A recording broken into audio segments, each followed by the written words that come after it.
So I'm about to show you the exact vocal chain I use on every single session. It's the same plugin, same settings, same routing, and this is what I built over years of mixing professionally. And in 2019, I flew to France. I spent $7,000 at mix with the masters, Jason Joshua, Dave Pensado, Timbaland. It was an amazing experience. And what I learned there helped me achieve that extra 5 to 10% that I was missing from my records, from my mixes. And this is the start of that chain. Here's the thing. When artists send me their vocals, the first thing I need is a foundation and a starting point that gets the vocals sitting in the right place before I even start making creative decisions. And that's what this chain does. So this works after gain staging, and I can control the tone shaping, the dynamics, and add to it so I can focus on making the record feel right. So I built this for myself to work for my needs, and this is an alteration of Jason's vocal chain to fit for me. This is what I open every single session with. You can go back and look at my YouTube channel and my live streams, and you can see that this is the exact same thing. It might have been some alteration because I've improved it from whenever that was in 2020 and 2021, 2022, but I've been using this chain for quite a while. And you know, after enough people asked me what I was using, I decided to package up and make it available. All right, so let me walk you through it. I have 3 examples, 3 excellent examples, so you can't really go wrong. I'm using LaRussell's vocals. If you know about LaRussell and you know about his controversy with Heaven Sent, then you'll know who that is. And then we're using Gucci Mane's vocals. Not the new Gucci Mane, the old Gucci Mane from back in the day, before he came from prison and turned into a clone. And then I'm using Chris Brown's vocals from a session that I worked on a while back for a major label. So this is a 3-track routing architecture and 3 auxes working together. First, the hook aux. You can name it anything you want, but this is one of the sections that I split up from hook to verse to ad-libs, and this is the main chain. So your vocal runs through here first, right? We're gonna route it out from these vocals down here into the input of this, right? Output into input. And first is the L Ray 2 up front. This is my tone shaper. And then we have the Neutron 3. I keep it bypassed, but the settings are loaded. Pro Q3 is for surgical EQ work.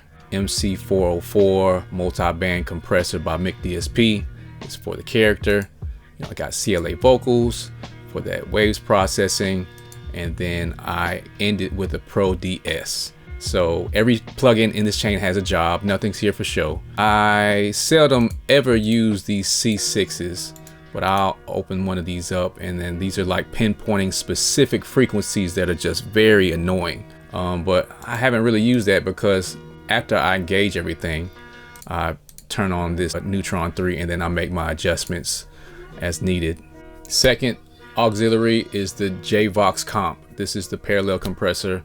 This is what Jason created, and this is what Dave sometimes uses or has used.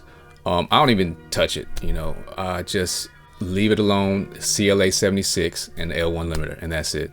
This runs alongside the main chain and gives the vocal that punch and that presence without crushing the dynamics on the main path, and you blend this into taste. Last but not least is the third auxiliary, lead all. This is the bus glue. Everything feeds into this. So Soothe 2 for resonance control, Pull Tech EQP 1A for that analog warmth, and a mixed wave plugin called CA-70S, which just gives it some character to just tie it all together. And this is what makes the vocal sound like a finished record instead of a collection of plugins. Now here's what I need you to understand. This chain is a starting point. That's it. These are the same plugins with the same settings I start with every session.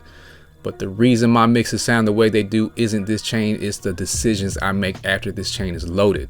But it will get you pretty much 90 to 95% there. The taste, the direction, the vision, the artistry, that's what separates a regular good mix from a great sounding record. This preset will get you to a place most people can't get to on their own, but the last mile, that's ears. That's experience, that's tens of thousands of hours of mixing. And I'm being honest with you about that because I don't want to sell you something and pretend it's magic. It is magic, but it's not. This is not a silver bullet. It's a professional starting point I've been building on since 2019.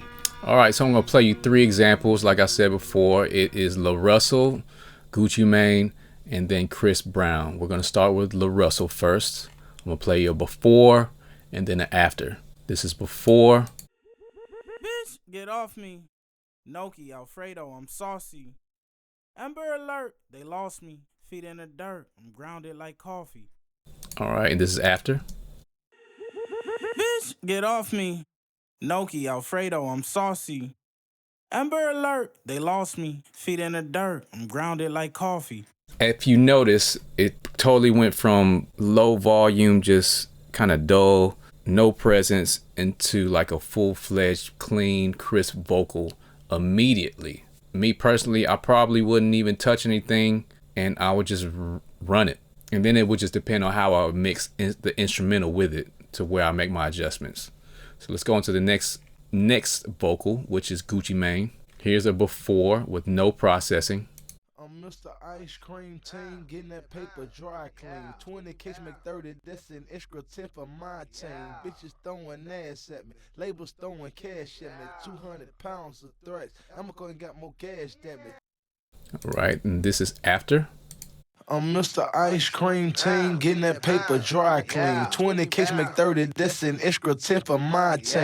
Bitches throwing ass at me, labels throwing cash at me. 200 pounds of threats, I'ma go and got more cash, damn it. Trap. So if you notice, I have the main vocals of the verse and then there's an ad-lib. So all I did was just duplicate this hook aux and then turn it to an ad-lib auxiliary and routed the ad-libs into this auxiliary. And this is still running out through the lead all. So you can kind of just hear what I'm talking about. So that's that example. And then finally, we're gonna go to Chris Brown. I'm gonna play a before and then an after. This is a before with no processing. Went from poor kids on them porches and moving in Porsches, and it may seem like a daydream, yeah. If you knew what we knew, then you respect that I came from a Buick Regal. I had to ride a lead, pour from the day. And now this is after. Went from poor kids on them porches and moving in Porsches, and it may seem like a daydream, yeah. If you knew what we knew, then you respect that I came from a Buick Regal. I had to ride a lead, pour from the dead stew to JetBlue to burning fumes on private jet fuel. So you can see it's an immediate difference. Now, like I said, it's a starting point. So let me backtrack a little bit just to give you some context. With Gucci Mane, I probably would sweeten up the vocals a bit more because it just depends on the type of mic that he was using. So I'll adjust the top end of that and maybe some other things. And then with Chris Brown's vocals, when you engage the vocal chain, I definitely hear the room sound that he was recording in. So there's a plug-in, and I'll give you a freebie. This is a plug-in that I use to take out the room of the vocal, which is called Acon Digital Deverberate 3. And it's amazing. It takes out the background room sound to make it a clean, crisp, dry vocal. And then the chain would make it sound even better. So yeah, that's basically it. So if you're an artist recording your own vocals, or you're an engineer looking for a proven starting point, then this is it. Same chain I use on every session, settings included.